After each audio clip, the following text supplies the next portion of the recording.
Hey guys, George's SoundTraxx here. This week we're going to talk a little bit about volume control.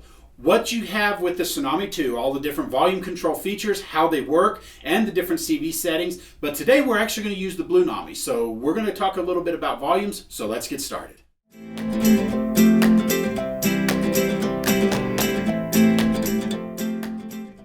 Now, when it comes to the Blunami 2 and the Blunami, we have many different sound effects built into there. In our Steam decoder alone, we have over 50 different sound effects, and with each one of those sound effects has its own volume control.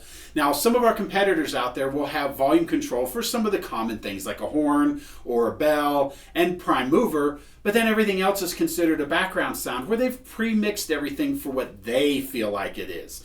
But the good news is with SoundTraxx Blunami 2 and Blunami product, you get to mix it for yourself. So the way this works is every sound effect has its own volume control.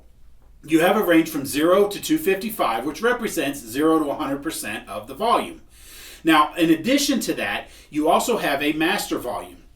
And master volume will raise all the volumes together as you proportionalize them up and down together so that way you can have a louder volume or you can have a quieter volume. So let's take a look at this Blunami right here we have in front of me. So right now we have it muted, so we're going to go ahead and unmute the locomotive, and you can see we can blow the horn and so forth. So what we're going to do is we're going to go to settings. Now in this case, our sound settings, we can go in here to main sounds. Now because the prime mover is the first thing we hear, we're going to go ahead and look here, and you can see our prime mover is our 567 here with no transition. But you see below it, you actually have volume control. So I can take this slider bar, and I can reduce it, and you can instantly hear that change as I'm moving the slider.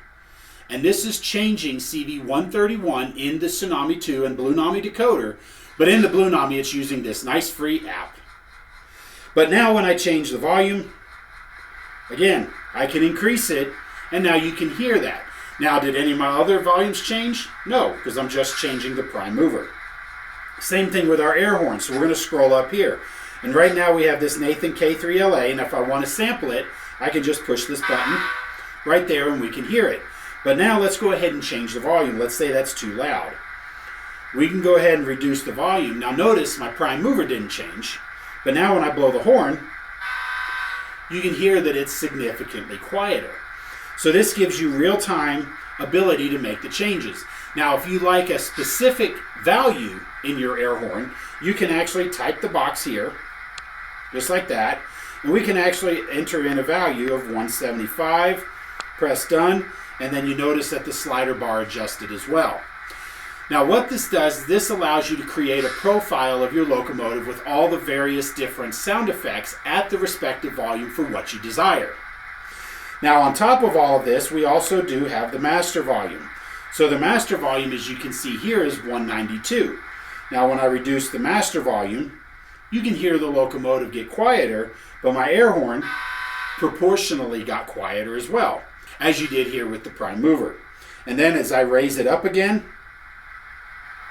raise it all the way up to 255, now we can hear all of those sounds change.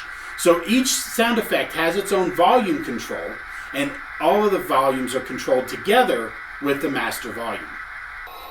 Now another example of using the individual volume controls to build a locomotive profile is in the case of this Missouri Pacific SD40 that's sitting here in front of us.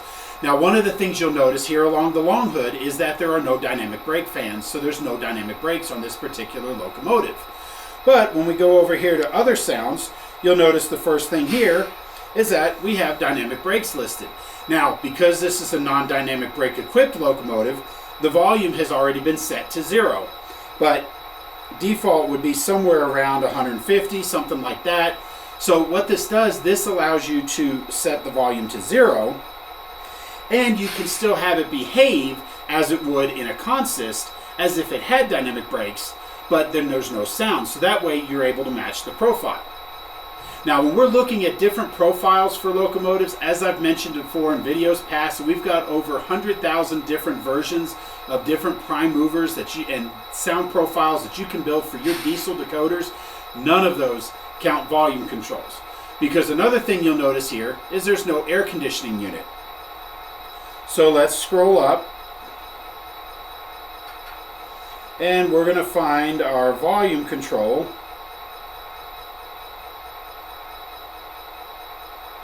For air conditioner. And you'll notice that there's actually a value here. So because there's no air conditioning unit, we'll take that to 0 so that if and when the decoder triggers that sound effect, now you won't hear an air conditioning unit cycling on in the background. So as you can see, we've got a lot of flexibility built into the decoder that allows you to create the profile to match your locomotive. Now what we've talked about today is just volume control. And if we put that much energy into volume control, what else can we put that much energy into to make sure you get the best decoder? Now in this particular demonstration that I did here on the iPad is using our Blunami.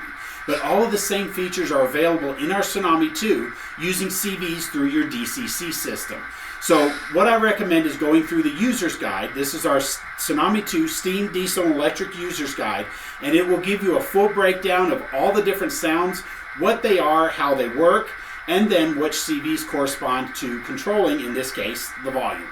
So you'll be able to find all of that information on our website at SoundTraxx.com. So guys, thanks for watching. We appreciate it. If you like this video, please be sure to give us a like. Make sure you subscribe to our channel so that you get notified every time we get new videos uploaded every week. And also, if you have a topic that you'd like to hear more information on, give us a shout. Send us an email to support@SoundTraxx.com. Let us know a topic you'd like to hear, and we'll be sure to cover that topic in a video. So guys, thanks for watching. We'll see you next time.